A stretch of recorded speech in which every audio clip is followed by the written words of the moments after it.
On the eve of Big Ten play, UCLA received some good injury and medical news, and there's one player the Bruins should use more on offense. Who?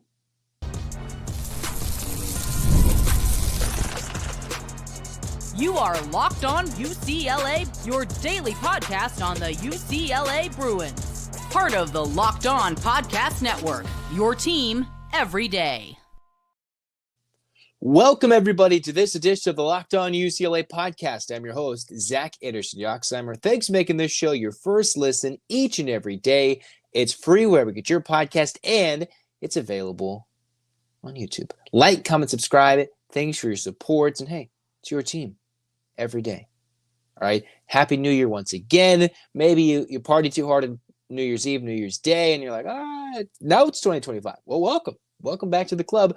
UCLA, they get things started in Big Ten play unofficially on Saturday. They already technically started against Washington, Oregon, but it feels more like new Big Ten begins when they play Nebraska, which is why some of this news and what I'm going to talk about in this first segment, I think, is key. Where we get started, first, some injury medical updates, right? Because it's not been clear what was plaguing William Kyle III.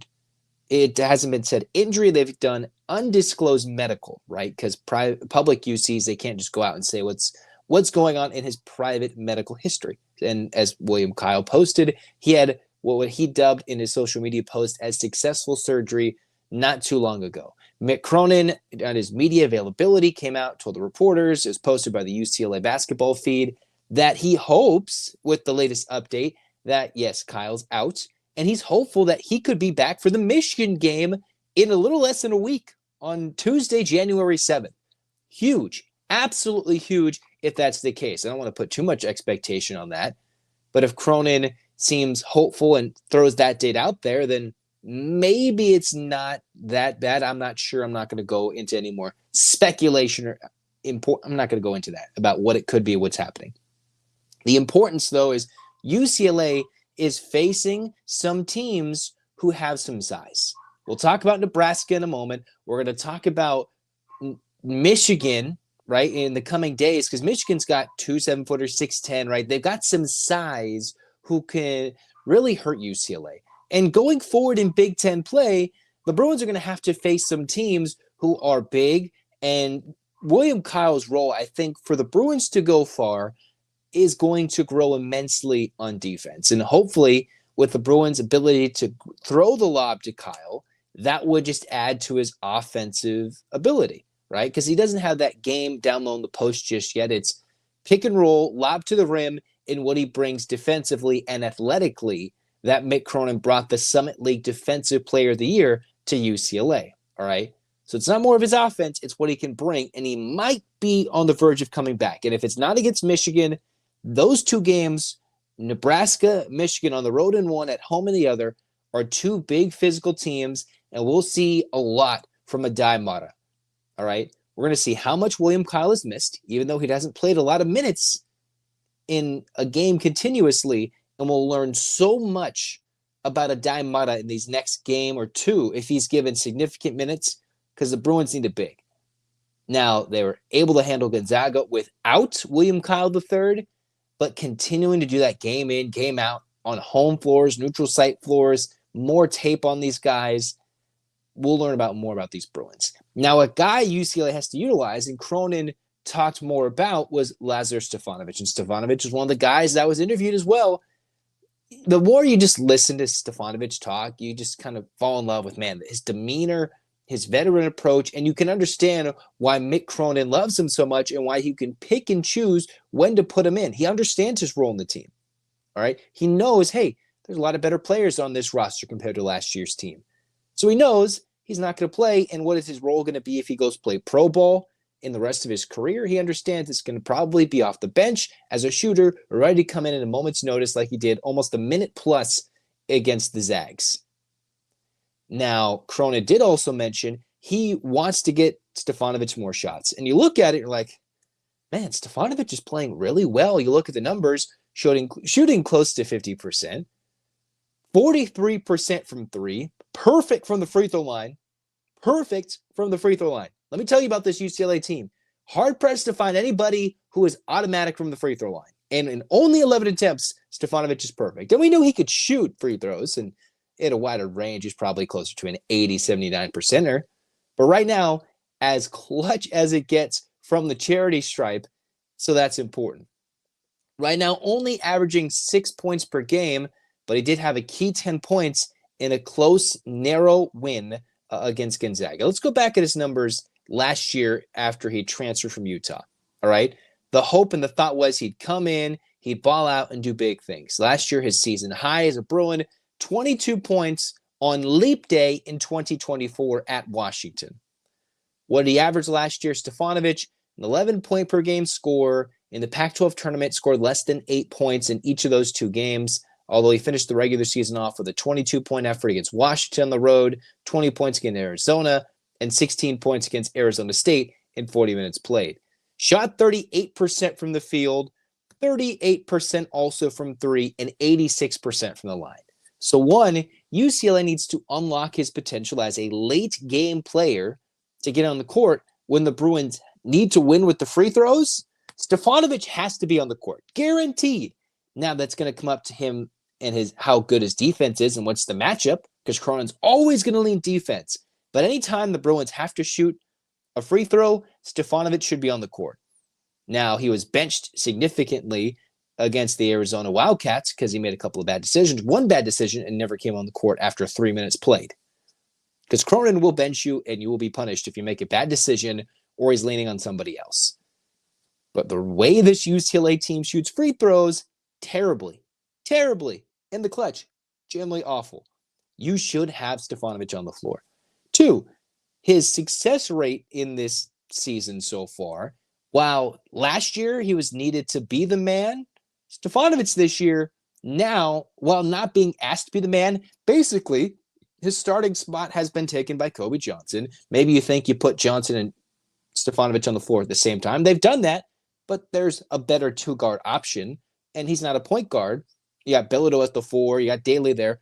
All these little spots where UCLA could plug him in, depending on how people are playing, coming into the season on paper, it saw a significant reduction in minutes. And that's how it's played out, which means a little less pressure on his shoulders, the comfortability of playing in the Cronin system and knowing what he demands, being that 4th-year college player, makes him more that vocal leader. And that's why you see on the social medias, especially coming into the year, he's a guy that they put him out there, plug and play. Hey, let's come meet the UCLA players. He's sociable. He's the vocal leader. He was the vocal leader on the court last year. And despite playing maybe not even half as many minutes as this team as he did last year on a very young team, when he was a first-year Bruin, third-year player as a former Runnin' Ute, now shooting close to 50%.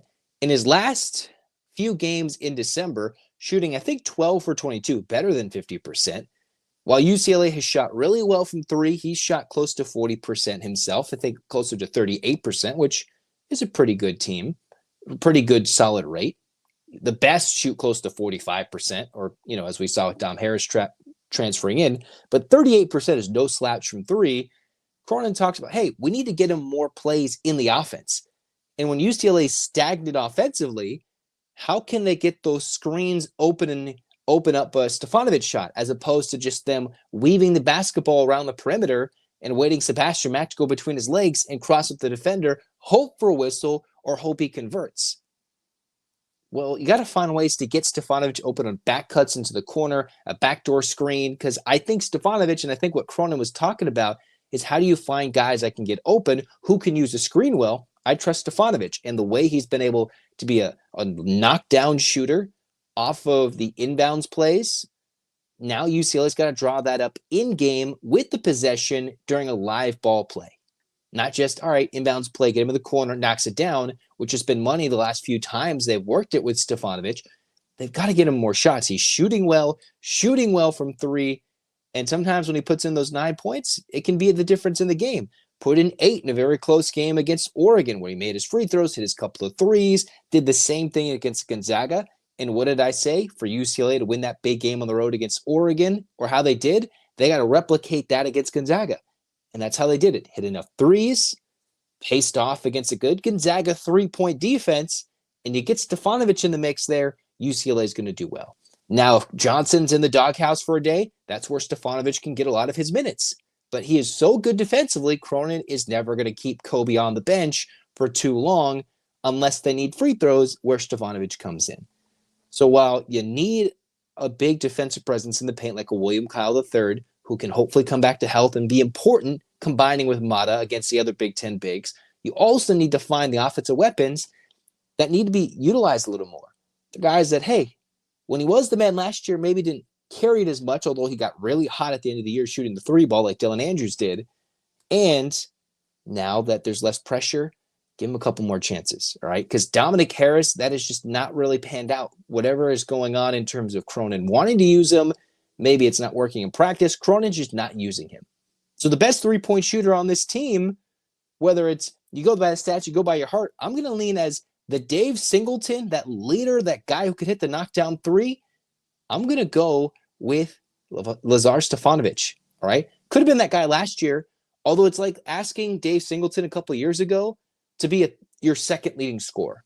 That's not what he was, but when he's that fifth guy that could start and we're asking him to start because he's playing so well, that's kind of where Stefanovic is now. Think of Singleton a couple of years ago when the team won the Pac-12, and that's what Stefanovic kind of has now. A couple of years in the Cronin system, the guy who can shoot the three, and while I thought it might be Harris, we all thought looking at how they recruited, it would be a Harris potentially. It's turning out Stefanovic, a guy who's been in the system for a year plus, a vocal leader, kind of like Singleton was for the UCLA Bruins in his 5-year career, knocking down threes at a high clip, is probably going to break out for a 20-point game soon in Big Ten play. Maybe it's against Nebraska. Maybe it's against Michigan, because he's already had 19 points this year against a scrappy Southern Utah team.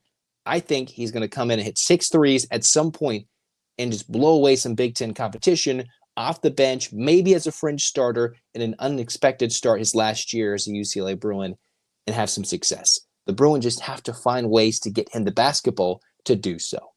All right? Now, speaking of the next matchup against Nebraska, some old friends, some old foes, some old faces, and a really tough battle UCLA is going to face Saturday morning against Nebraska.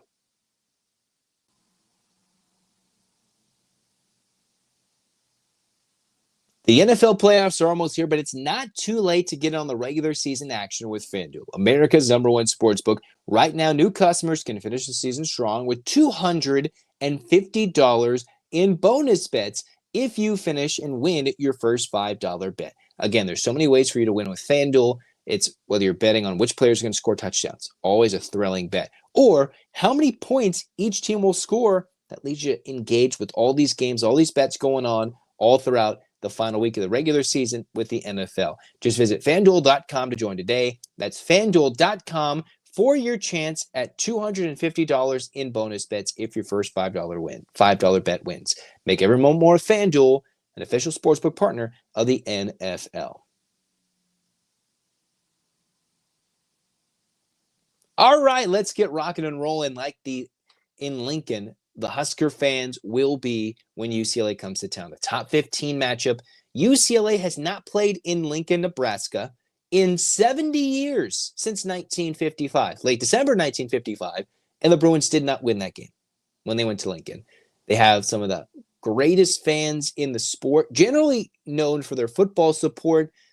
They've already gone and beaten a Creighton team in Omaha, Nebraska, but the fans in Lincoln are absurd in every way possible, generally in exchanging pleasantries, as fun as they can be.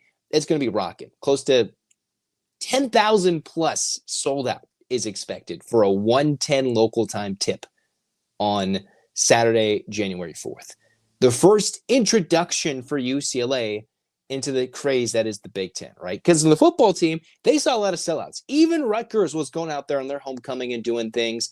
You saw some big-time crowds. UCLA would meet the biggest and the best crowds in football. And now with the, for lack of a better term, the name brand sport, UCLA men's basketball, right? We all know about that. They're going to bring and command a lot of attention by these Midwest teams, these Midwest fans that have probably grown up, heard about the legacy of UCLA basketball. Now, the West Coast fans would bring down the ego of the UCLA fans by talking about that success the last 30 years.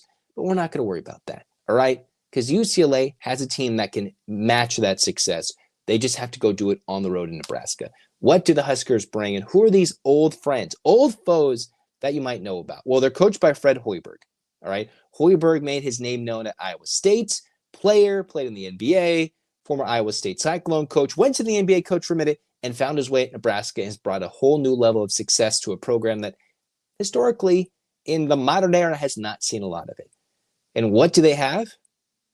Well, you look at, hey, who went to Nebraska? Remember Bereke Buktingel? All right. That's a guy as a sophomore transferring over from UCLA, 6'10 body. I would think Cronin knows how to D him up and coach him up, but he even talked about it in his presser. He's looking good. Even Lazar Stefanovic, who said that was his roommate, Bereke was. As funny as he was playing video games, the life of the party when they were roommates playing video games, and super funny, very chatty kid. It seems like apparently he's fitting in real well at a Nebraska team where he plays a lot of the games, can start, can come off the bench. And as Cronin mentioned, probably fits their defensive scheme better because he's not an overly athletic kid for what Cronin demands defensively, right? The difference between just what William Kyle brings, what Kobe Johnson brings compared to a Bereke, I know different positions. That's the upgrade in athleticism UCLA went after in the portal defensively. And offensively, you see what Bilodeau brings to the table. That's not what Bereke, although remember, he was a little later to the party and being able to come in, a couple of injuries. He's found a new place. Sometimes the portal isn't meant for bigger money. It isn't meant for, greed. It's just meant to, hey, if I need some new scenery, I want to go somewhere else and succeed. And right now, that's kind of the case. But then there's also the guys who want to go make either more money, get better opportunity, go to different places with the crumbling the Pac-12 or maybe an internal program. Hoiberg went out, got Raleigh Wooster. Remember Raleigh Wooster from Utah? He was part of a team that just absolutely dominated UCLA, a Utah team. Although I forget if he played in that game because I remember he was injured for quite a bit. But Raleigh Wooster is a really good point guard from Missoula, played at Utah. He's now with Nebraska. Oh, wait, Braxton Mia, a 7-1 player from Washington. All right, so they've got some old UCLA foes, Pac-12 rivals, and brought him onto this team with a good coach, an 11-2 team that's already beaten a scrappy Creighton squad. All right, while having lost to Michigan State by 27. But as Cronin alluded to it in his presser, you're going to have to play defense on the road because they're not going to be outscored by 27 at home. This isn't East Lansing. This isn't the Breslin Center where Nebraska lost early 37. Goodness gracious. I was like 27. No, they lost by 37 points to Michigan State, 89-52, where they just no-showed in the second half. The Huskers shot 33% from the field, 18% from the three, and 66% from the line, all while not turning it over that much.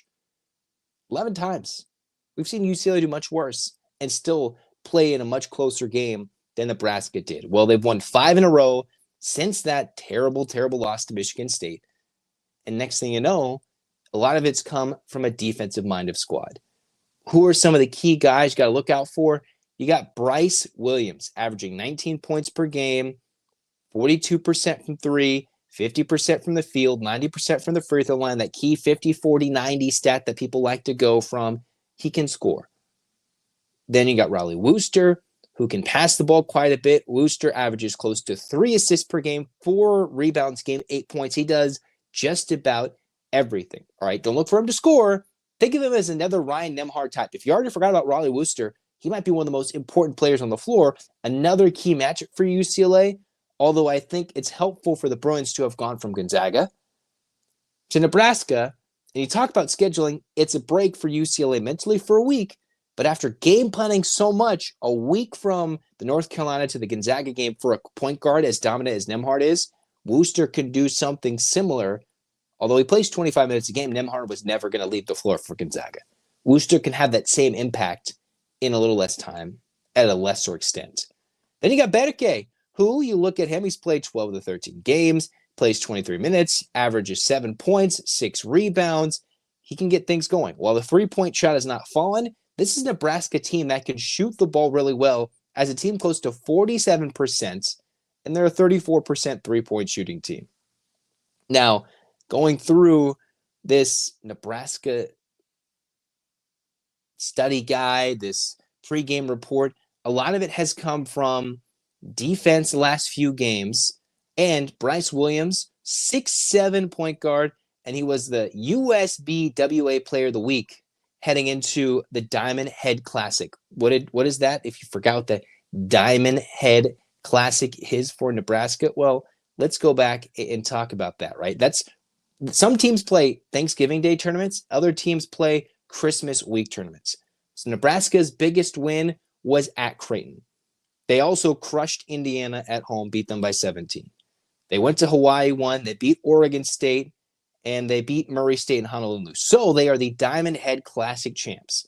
In their most recent game, Monday, so they've played more recently than the Bruins, they destroyed Southern by 34. So they played what's supposed to be a scrappy Oregon State squad for their third game in 4 days, scored a lot of points, won a Christmas Day tournament in Honolulu, which is where UCLA played the Maui tournament last year, although that's normally where the Diamond Head Classic is, in Honolulu. Hawaii, it's not the toughest of matchups, but you win in Hawaii, always a super tough one. And one of the rough losses have been the Michigan State game and St. Mary's. What UCLA is going to have to do is going up and down this Husker lineup. It's another team that is pretty big, and I think in my mind, pretty big at the guard spot. Not exactly New Mexico size, but pretty close, and they're big in the post. That is another challenge because UCLA got overwhelmed. They turned it over 21 times. Cronin alluded to his team as basically could have lost to a D2 team at that point. That's how disappointed he was in his team's performance.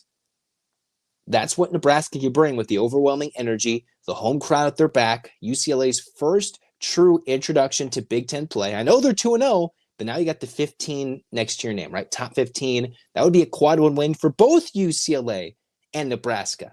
And if Nebraska notches that as a quad one win, all of a sudden, hey, they're going to get back in the rankings and they can get into the thick of it for Big Ten contention and most importantly for them, for an NCAA tournament. UCLA, they've got 3 quad one wins. They're 3-1 in those games. This would be a 4th. It would be a long way to building that resume for a 1, 2, 3 seed and getting an easier route, an easier geographic route as well to going deeper in the tournament in March and April. What the Bruins have to do, don't get eaten alive by the backcourt. Don't get eaten alive in the post and hope they have enough size to get rebounds and that the defense travels. Because if it does that, UCLA, I think, can win this game unless they just go god-awful cold in this game. If they go super cold, we'll learn a lot about the Cronin defense. This gives me maybe some New Mexico vibes just with an actual crowd in Lincoln as opposed to what it was in New Mexico, which is currently a quad 2 loss for UCLA. I was looking at the net rankings. The New Mexico game rates as a quad 2 loss for UCLA since it was at a neutral site. Nebraska gives me those similar vibes as to, all right, could be dangerous. If the Bruins no-show, they would no-show for close to 30. I expect UCLA to win the game, but by no chance is this game against the Huskers a gimme at all. We'll talk more about it post-game. We'll react to the game, and we'll kind of dissect it a little bit more in the next podcast and give you a player to watch for UCLA. Speaking of something to look out for, let's talk about the latest staff change or just a little update, nothing too big, for UCLA football.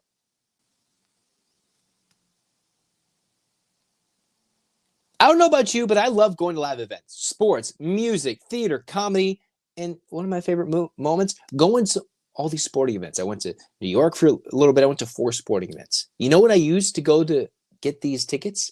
I use GameTime, and it makes it even easier now to get to your favorite events, even if you're not a sports fan, even if you know somebody who's not a sports fan. You're like, hey, I listened to this podcast, and they told me to go to GameTime. Go to GameTime and use GameTime Picks. Filters out the fluff, give you some good deals. It can show you all-in prices if you toggle in the feature. You're like, hey, I'm not guessing what the price is. You're doing some price comparison.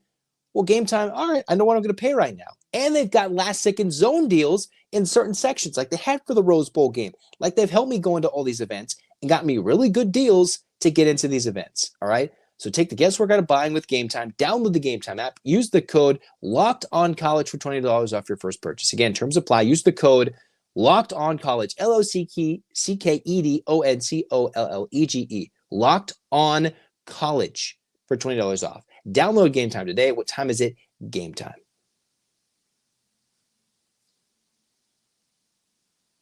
All right, what's the latest UCLA update? I know I've gone with the pod heavy UCLA basketball in the last couple of days, but now let's talk a little football. Bailey McElwain is the latest update for the UCLA football staff. There's been so much turnover from quarterback coach, offensive coordinator, trying to keep Ikakamole at UCLA with the passion, the tenacity, the resolve, coming through all the changes, going from building his way up to the somewhat basically interim defensive coach, even though he kind of wasn't, and then defensive coordinator, and then turning into a real contender for some of their team to poach him. They've kept him at UCLA for now.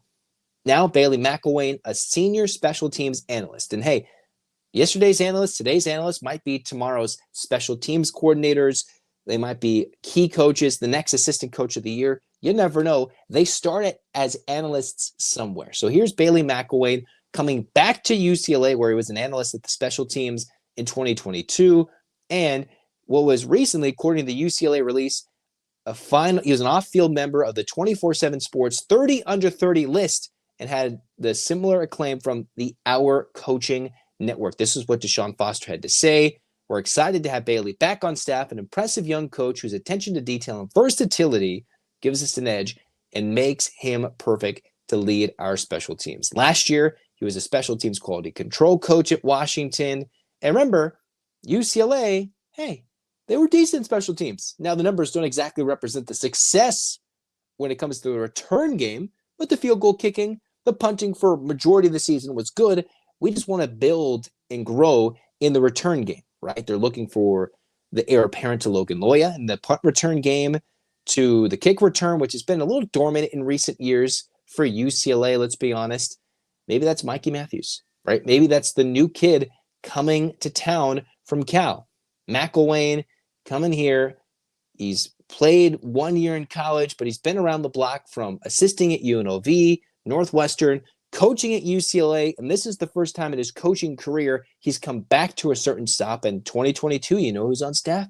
Deshaun Foster. So obviously there's either a relationship there, something they liked, and with all the coaching changes, I wonder what that means, but it's a good something, all right?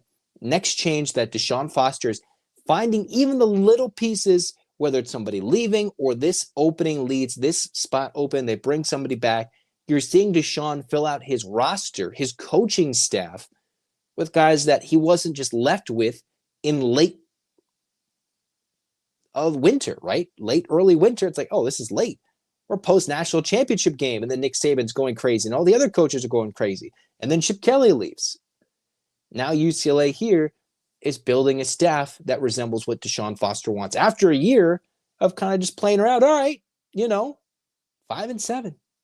Now I'm hyped and excited for what 2025 brings. Now that we're in it with the spring practice, another later portal window, and what else it means for the guys coming in and eventually deciding, hopefully, to come to UCLA. And I'm thinking the transfer commits will total upwards of 20, most of them pretty good and eventually impactful Bruins, whether it's this year, next year, or at some point in this season. All right, so Bailey McElwain, welcome back. Former Bruin analyst in 2022, come here in 2025 after a couple of years elsewhere, and UCLA is filling out their staff quite nicely. All right, that's going to do it for us here on Locked On UCLA. Next episode, we'll probably dive in a little bit more into football, see what the latest news is, maybe do some recruiting updates, and then we'll talk one player to look out for in the UCLA-Nebraska game. All right, hands up, Bruins fans. 8 clap time, baby. And 1, 2, 3, 4, 5, 6, 7, 8. UCLA. UCLA. Fight, fight, fight. This has been Locked On UCLA. Like, comment, subscribe, download. Thanks for your support. This has been Locked On UCLA. Zach signing off. Go Bruins.